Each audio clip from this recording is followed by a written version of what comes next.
Hello, Sobat Malming. It is so exciting for me to finally meet you again today in our satERdate with podcast episode 11. That's right, Bu Uke. And I'm glad that we have reached 11 episodes, which also means that I have been spending 11 Saturday nights with you. Anyway, Yes. in this episode, we have our dear friend Hugo from Mexico. Yes. And Hello. hello, Hugo.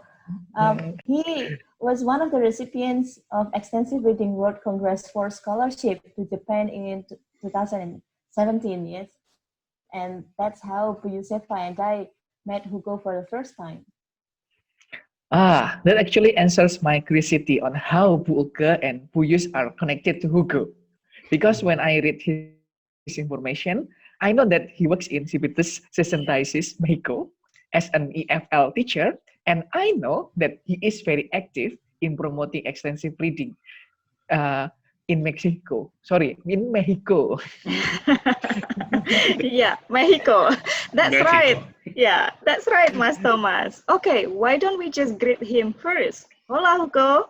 ¿Cómo estás? Hola a todos. Estoy muy bien. Muchas gracias. Saludos desde México. Greetings from Mexico. Lanoke, Yuseva, Thomas. Nice meeting you. Thank you for having me. Nice Yeah, meeting you. Yeah, Selamat malam. Samalat Malam. Good evening. Okay. Yeah. Hugo, thank you very much for making time to be with us today. It's a pleasure, and I have said it before, and Yera's work inspires me, and having the chance to be here with you again, it's a pleasure. So thanks again. Thank you for having me. Yes, thank you, Hugo. Before we talk about our topic today, there was a request from Bu Lanoke and Thomas. They want you to introduce yourself in Spanish. Will you? Claro que sí, por supuesto. Muchas gracias. Hola, mi nombre es Hugo Maldonado Figueroa. Soy profesor de la preparatoria CEBETI 66 de Veracruz, en México. Soy maestro de inglés, por supuesto, y promotor de la lectura extensiva en el departamento de inglés. Mucho gusto. Wow. I feel Whatever I like I'm said. learning. Yeah, I feel like I'm learning another language through extensive listening. I think, Yes. yeah, I think it is another benefit of this satERdate with for me.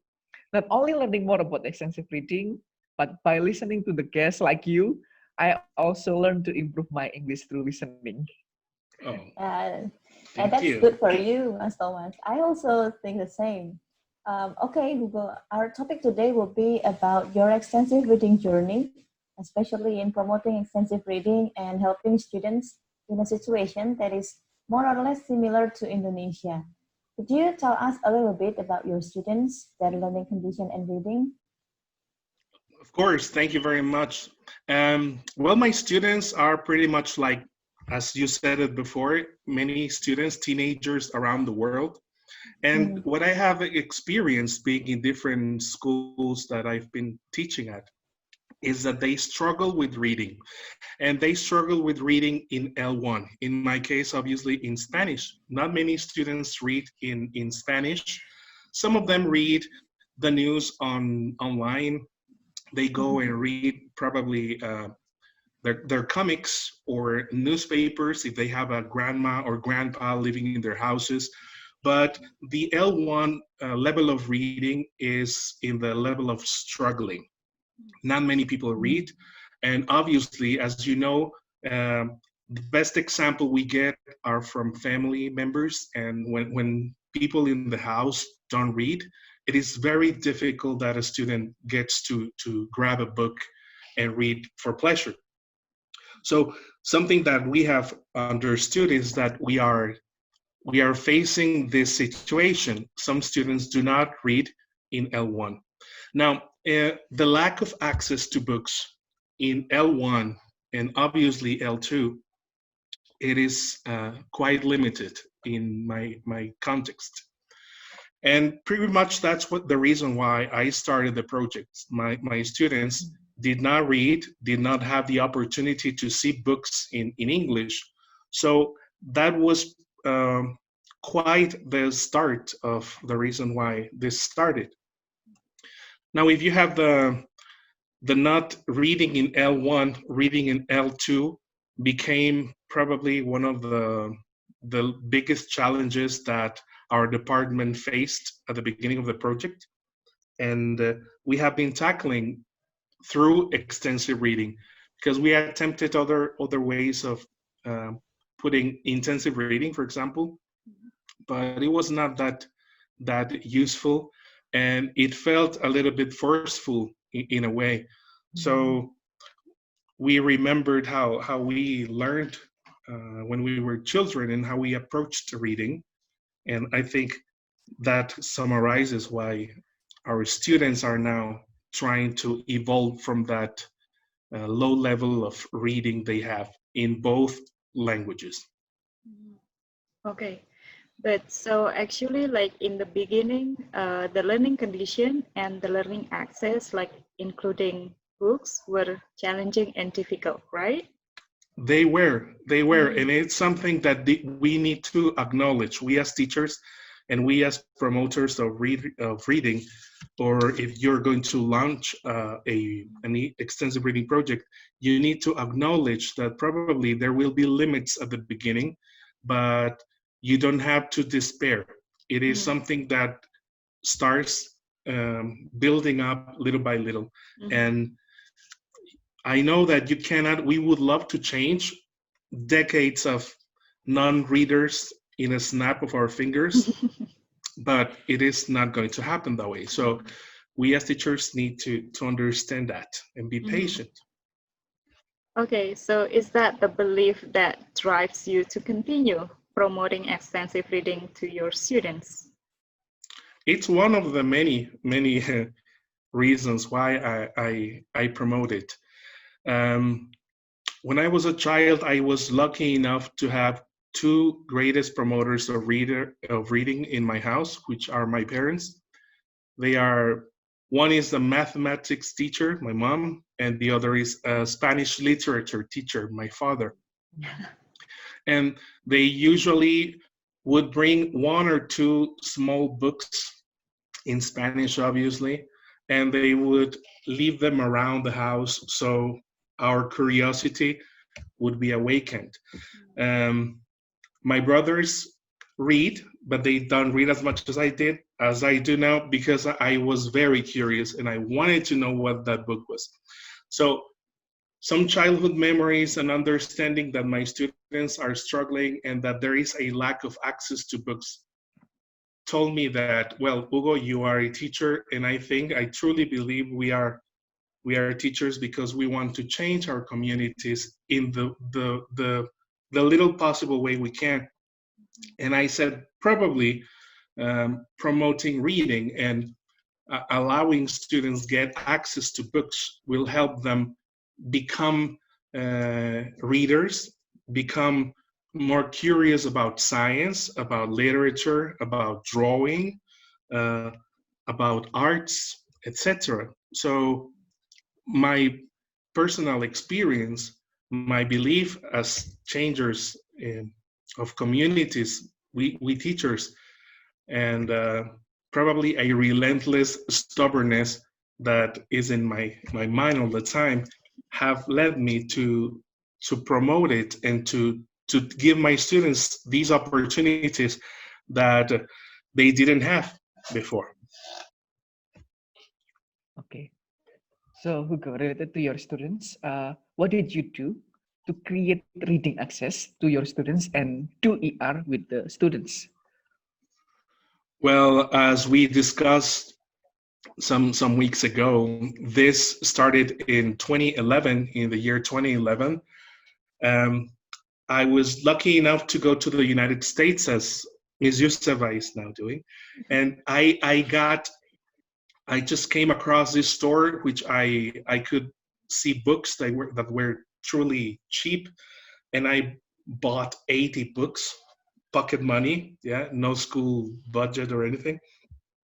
And I brought them back, and I started with a cart, and I would take them back and forth inside the classrooms and promote the small books that I bought, because the main objective at the time was to decrease their level of anxiety to be in front of books in another language, which happens very often because students would go, teacher, I don't even read in Spanish. How do you want me to read this book in English? And I said, well, you can read a book, and I would storytell some of the books and mimic them sometimes, or read a passage one class, the next passage the next class. So I would like uh, throw little pieces of the book, and I think that is how I started allowing students to have access to the books. I would take the books to them because there was no library in any of the schools that I was teaching at.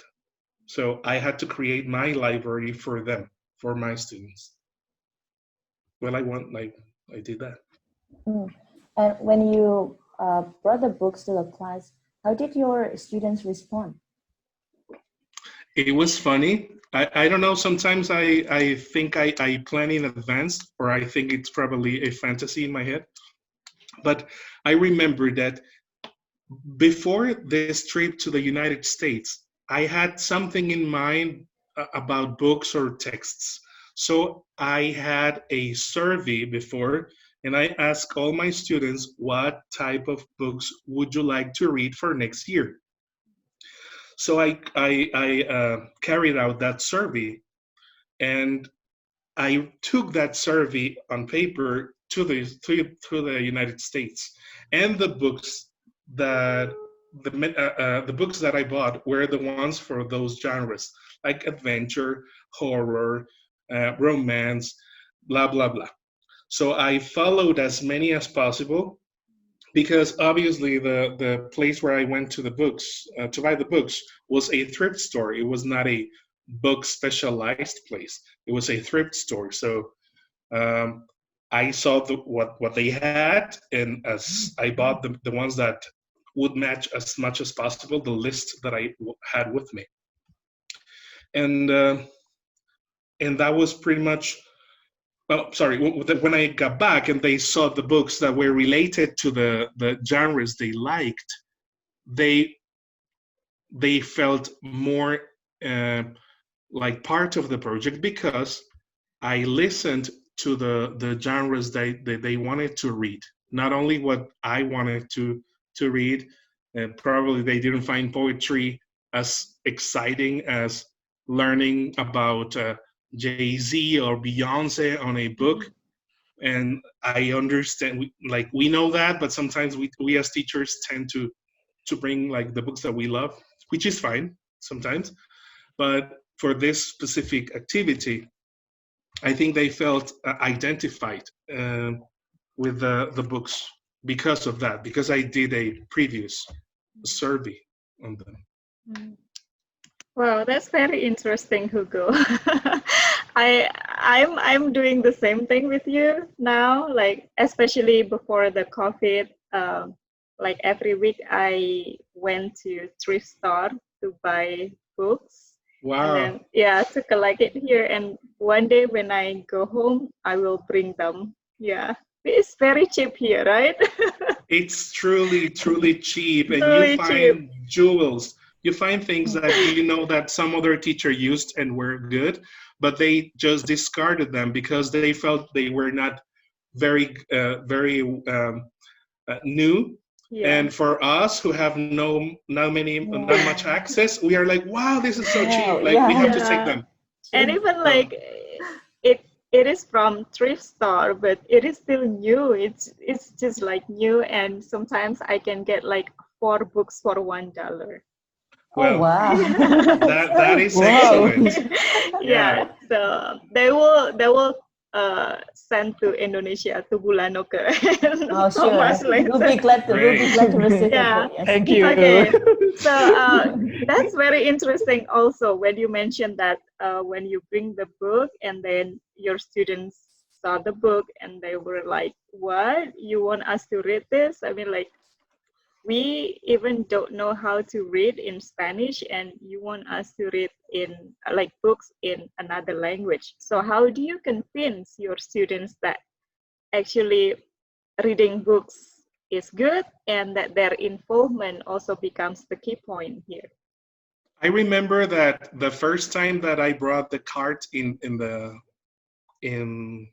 classroom, one of the students, she was very reluctant, and she was like my challenge, because she would say, I'm not reading this, and she would not read anything. So I said, you know, Erika, would you please come? And she's like, what do you want me to do? And I'm like, just chill and please browse the books and get to see what I have here. And she's like, I can't read, teacher. I can't read, and I probably will never be able to read. So it was not probably extensive reading, but I took one of the easiest books that had a mouse on it that said I see, and it's I see a turtle, I see blah, blah, blah, I see. Blah. So I read it for her. And then I said, would you please read it yourself? And then she repeated it. And when she closed it, I said, you know, Erika, you have just read your first book in English. And then her face was like, did I? And I was like, yeah, you just did. So the idea is that we start telling them that they can do it little by little.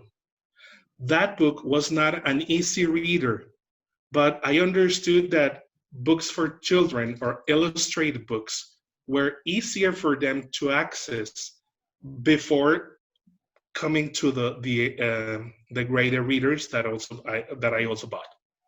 So it was like a good transition, and having them read like the ones that were good for their level was the first part. And the cart, when I got every day to school, I would assign the role of a cart pusher to one of the students. And then they saw that they were part of the project at the beginning. They would put them on the tables or on the chairs, and they felt like they had that power. So eventually, like 2-3 weeks before, students were fighting over the cart. Like, I want to carry the cart. Like, this is my turn now. And you already did that last time. It's my turn now. So they felt they had a say in the project. It was not only the teacher's idea, but they had, or they could manipulate the books and help their friends with their suggestions. This is very powerful, to convince students that they can read by telling them that they can read first from the easiest book. Right. And I heard that you also create a reading project, a reading corner for your extensive reading project, right, Hugo? Can you tell us a little bit about it? Yeah, of course. Thank you very much. What I was telling you about is my project, the early stages of the project in 2011. Now in 2015 or after 2015, the school that I'm working at, I said like, well, I'm doing this like big time. So I talked to a person, and they said, you can bring your bookstore here. Sorry, your library, your personal library. And then we talked to the principal, and they said, well, we have no space. So I did that, this very small corner inside my classroom. And as the teacher saw, as the principal saw that students were interested in reading, and I posted some pictures, which I think it's important also to promote students' work as possible, following, of course, and respecting their privacy. Then I got to talk to the principal again, and she was convinced, which is another part. Sometimes you need to convince your authorities that reading is important. And then after the promotion of the students' work, the principal got interested in promoting it like in a large scale, not only Hugo's classroom, but the schools. And they gave us a workshop. It was this dusty place that had nothing there, that had nothing. It was, for some people would say it was not good, but for us was just a treasure because it was a blank palette and we could do anything. And so we did. Remember that I said that we need to ask our students what type of readings they do. As I started this reading corner, what I did was to observe the readers that we already have in the school. I would go to the people that I know they are reading, or if I saw people outside my classroom reading or trying to read, and I contacted them all. And I said, there is this project. Would you like to be part of history in school and be part of this project? Would you like to paint in your free time? I'm going to buy you the paint. Would you like to sort them out? I can teach you how to sort them out. Would you blah, blah, blah. And I started to contacting these people who are already readers. And they started promoting the reading corner with what they had. So they started painting. After school, they would spend 2-3 hours painting and decorating, and they would report me, teacher, this is already done. Like, okay, thank you. See you tomorrow. So seeing students working in the process of building the reading corner for school, they understood that the project was theirs as well. After that, the students saw that we had many more activities with the reading corner. We had 4 tables that were always full, and students wanted to discover what was it, probably because it was they had never seen a library in English, which is something that we don't get to see very often in a public school in my region, or in my kind of schools. I don't think there is any other in our Cebetis, for example. I think that we have the only library. So students understood that they had to be part of it. And then I started to rotate the books in classes. I started to ask some of the students who love reading to read a greater reader and make a promotional poster and putting the posters around the school so that they could promote 1 or 2 books. And I also promoted with my colleagues, my English teachers, visits to the reading corner. So one of the classes they would visit the reading corner, have them read something. And we bought many mandalas or mandalas. I'm gonna write it down. Mandalas. It's a Was it? color. Yeah, mandala. Uh-huh. We bought many books with that too, because some of the students would come to read, but some of their friends would just come there and make some reflection time. And we thought that it was cool because we had, sport courts for everybody. Like, you could play basketball in the basketball court, you could play football in the football field, but you could not read anywhere because there was not a place to read. So as we had this new place to read for readers or people who love art, who love sitting by a plant, because we don't have to be good at everything. So the people who are not sports people, they would go sit, relax, draw, paint, read, no music allowed, but everything was there. And they understood, or they know that it's a spot where they can connect with what they like and probably use their time off. Sometimes if they don't have a class, they just go there. because there is air conditioning, which is good for a place with 44 or 45 degrees of heat. So it's also an invitation. It's our marketing too. We provide with air conditioning. Wow. Wow, I'm speechless actually. That's great, Hugo. And you made it with your students as well. That's impressive. And I think you have done a lot to make ER possible to be implemented in the limited resource situation, I guess. And I can say that you are inspiring, Hugo. Thank you very And much. maybe I want, yeah, you are welcome. And I would like to ask, in your personal opinion, what is the biggest benefit of ER for your students? Reading in general um, is one of the keys to unlocking many doors. Reading is the key element for students to learn and to understand each other. And I think that if we give these tools in a second language, students' possibilities will be bigger.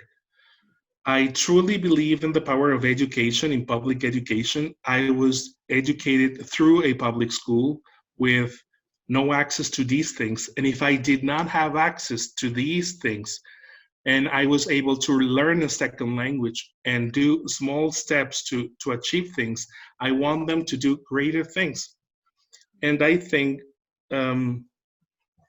it's pretty much the idea. I think reading is the key to everything. You cannot do things if you don't read or understand or be critical. So that is what drives. You are truly inspiring, Hugo. And I think Lanoke and I were very lucky to meet you, to find you, Yeah. in Japan. Yes, And sure.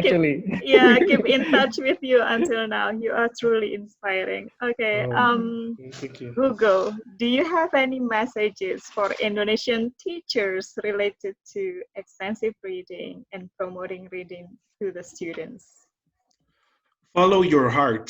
If we are in this position and if you have the ability to change, not the world, but probably your community, your school, do it and try to do it. And if it doesn't happen very fast, don't worry. Try again, because students are seeing. And if you give up on your own projects, if you give up on what you want to do to change your own city, then there's no hope for them. That's so powerful. Thank you, Hugo. Follow our hearts.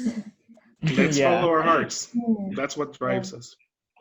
Thank you. And thank you very much for your valuable sharing today. I can feel your positive energy, and I am more motivated now to promote extensive reading to people out there. It's been a wonderful session with you today, Hugo. Thank you very much. Such a humbling experience. Again, it's a pleasure to listen to you, to see how much we are doing there. And as I said before, we are very similar. And I love that. I love that we are getting to see like-minded people and supporting each other, which is also very important. Yeah. Yes. But before we end our session today, we have 2 trivia questions that we Okay. want you to answer without thinking. Uh-huh. Are you ready? I Okay. hope so. Question number 1. What is your favorite book? Wow. The most That's difficult question. it is probably the most difficult question you could ask a reader. Yeah. But I would say one of the books that unlocked my interest was Go Ask Alice, or Pregúntale a Alicia, and it's a diary of a drug addict, actually, And I remember I read it back in high school, and this girl had all these things going on in her life, and I read that diary, and it captivated me. So I think that was a pivoting point of my reading, and I hold it dear in my heart. Uh, and I would say it's one of the most influential, though it's probably not the only favorite. It's always difficult to choose one out of many that we like, right? It's like a favorite child. So many Yeah. many people say that Yeah. parents have a favorite child, and probably they do. But yeah, it's difficult. Now the second question: what is your favorite spot to read? That is my couch next to a window, and I love reading when nobody's home. That is another thing. If So you I can can, enjoy by yourself. yeah, if it's just my personal experience, and Right. I go inside the story, but yeah, it has to be my couch. Yeah.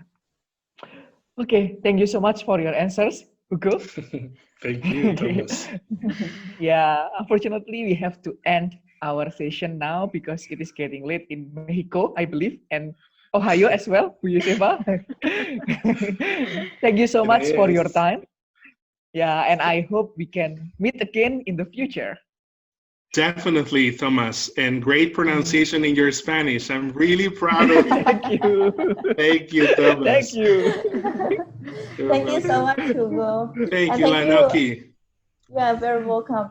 And thank you to Sobat Malming too, who always listen to our satERdate with podcast. Happy Malam Minggu. Stay happy and healthy. See you next week. Bye. Bye. Bye. Thank you. Thank Thank you. you.